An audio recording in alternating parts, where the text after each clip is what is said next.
Doktrin mengenai baptisan kudus, khususnya baptisan bayi, merupakan inti dari pemahaman kita tentang anugerah Allah yang murni dan cuma-cuma. Sebagai gereja Lutheran yang konvensional, kita berdiri teguh pada pengajaran bahwa baptisan bukanlah sekedar simbol lahiriah, melainkan sarana anugerah, mean of grace, yang melaluinya Allah bekerja memberikan pengampunan dosa, keselamatan, dan iman. Mengapa gereja Lutheran membaptis bayi? Alasannya adalah Bapak Ibu, karena Kristus memerintahkan agar semua bangsa dimuridkan melalui baptisan. Matius 28 ayat yang ke-19. Dan bayi adalah bagian dari semua bangsa. Bayi lahir dalam dosa asal dan membutuhkan kelahiran kembali serta pengampunan yang ditawarkan dalam baptisan. Jadi, karena baptisan adalah pekerjaan Allah dan bukan pekerjaan manusia, maka Allah mampu memberikan iman kepada bayi melalui firman-Nya yang menyertai air baptisan tersebut. Di manakah dasar Alkitabnya Bapak Ibu? Mari kita membaca di dalam Matius 28 ayat ke-19. Karena itu, pergilah, jadikanlah semua bangsa muridku, dan baptislah mereka dalam nama Bapa, Anak, dan Roh Kudus. Kata semua bangsa dalam bahasa Yunani Bapak Ibu itu panta ta entne. Itu mencakup semua segala usia termasuk bayi.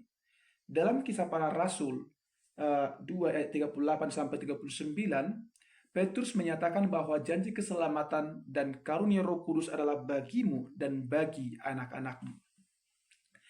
Yohanes 3 ayat 5 sampai 6, Yesus menegaskan bahwa setiap orang yang tidak dilahirkan dari air dan roh tidak dapat masuk ke dalam kerajaan Allah. Ini menunjukkan bahwa kebutuhan universal akan kelahiran kembali. Dalam Kolose 2 ayat 11 sampai 12, Rasul Paulus menghubungkan baptisan sunat perjanjian lama sebagaimana bayi dalam perjanjian lama disunat pada usia 8 hari untuk masuk ke dalam perjanjian dengan Allah. Demikian pula, bayi dalam perjanjian baru menerima baptisan sebagai tanda masuk ke dalam perjanjian anugerahnya, Bapak Ibu. Dalam Lukas pasal 18 ayat 15 sampai 17, Yesus memarahi para muridnya yang dimana menghalangi bayi-bayi. Dalam bahasa Ibrani Yunani dikatakan brepe, artinya adalah bahwa bayi yang sangat kecil atau bayi yang menyusu datang kepadanya dan ia menyatakan bahwa merekalah pemilik kerajaan Allah. Nah, Bapak Ibu, Alkitab mengajarkan bahwa sejak kejatuhan manusia ke dalam dosa, setiap orang yang dilahirkan secara alami dari keturunan Adam dikandung dan lahir dalam dosa. Dikandung dan lahir dalam dosa. Itu dapat kita lihat dalam Mazmur 51 ayat yang ke-7 dan juga Roma 5 ayat 12. Kondisi inilah yang disebut dengan dosa asal. Dosa ini bukan sekedar melakukan perbuatan buruk, melainkan kondisi keterpisahan dari Allah dan ketidakmampuan untuk mencari Allah dengan kekuatan sendiri. Bapak Ibu, oleh karena itulah, bayi juga berada di bawah murka Allah secara kodrati, dan mereka membutuhkan penebusan Kristus. Baptisan adalah cara yang ditetapkan Allah untuk menerapkan kemenangan Kristus di salib kepada individu secara pribadi. Dalam pengakuan iman Konfesi Augsburg artikel yang ke-9 dikatakan bahwa baptisan diperlukan untuk keselamatan.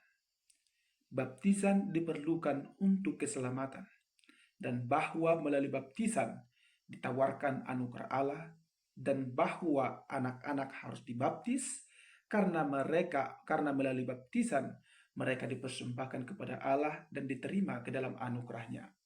Dalam penjelasan Luther dalam Katekismus Besarnya dijelaskan bahwa baptisan bukanlah air biasa, melainkan air yang termaktub dalam perintah Allah dan dipadukan dengan firman Allah.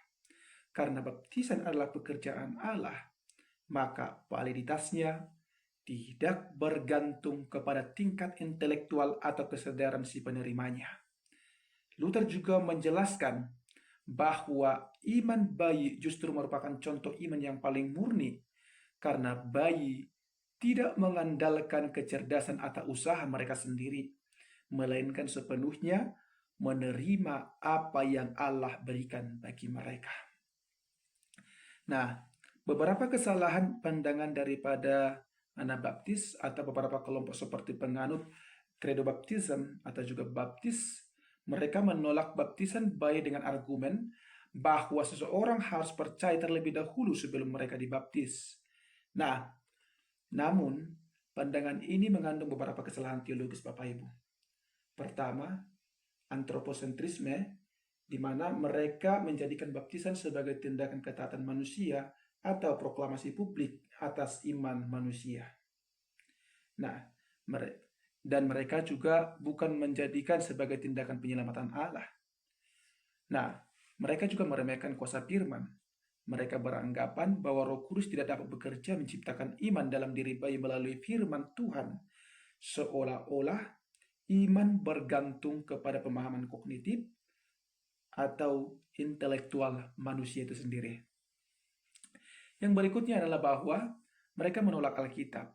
Mereka mengabaikan fakta bahwa tidak ada satupun larangan dalam Alkitab untuk membaptis bayi. Dan sejarah gereja mula-mula secara konsisten mempraktikannya, Bapak Ibu.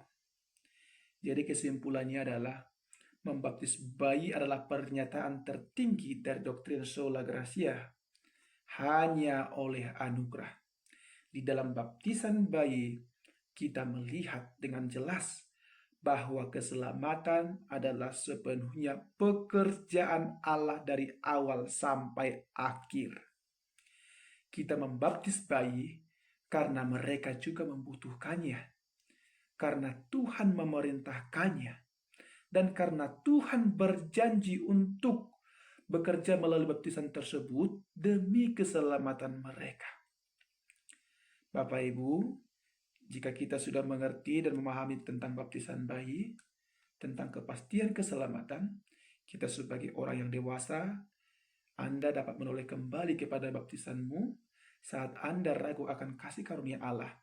Ingatlah bahwa baptisan Anda adalah janji objektif dari Allah yang tidak dapat dibatalkan, terlepas dari perasaanmu yang naik turun, Bapak Ibu.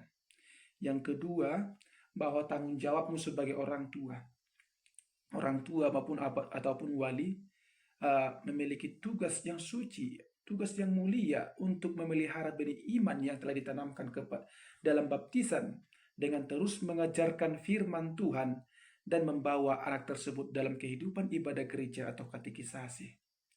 Yang ketiga, Bapak Ibu, bahwa pertobatan harian, kita diingatkan bahwa baptisan berarti manusia lama dalam diri kita harus ditenggelamkan setiap hari melalui penyesalan dan pertobatan, dan manusia baru harus bangkit setiap hari untuk hidup di hadapan Allah dalam kebenaran dan kekudusan atau kesucian. Demikian penjelasan ini saya sampaikan. Kiranya Roh Kudus terus meneguhkan iman Bapak Ibu, di mana di dalam janji-janjinya yang termaktub dalam baptisan kudus. Amin.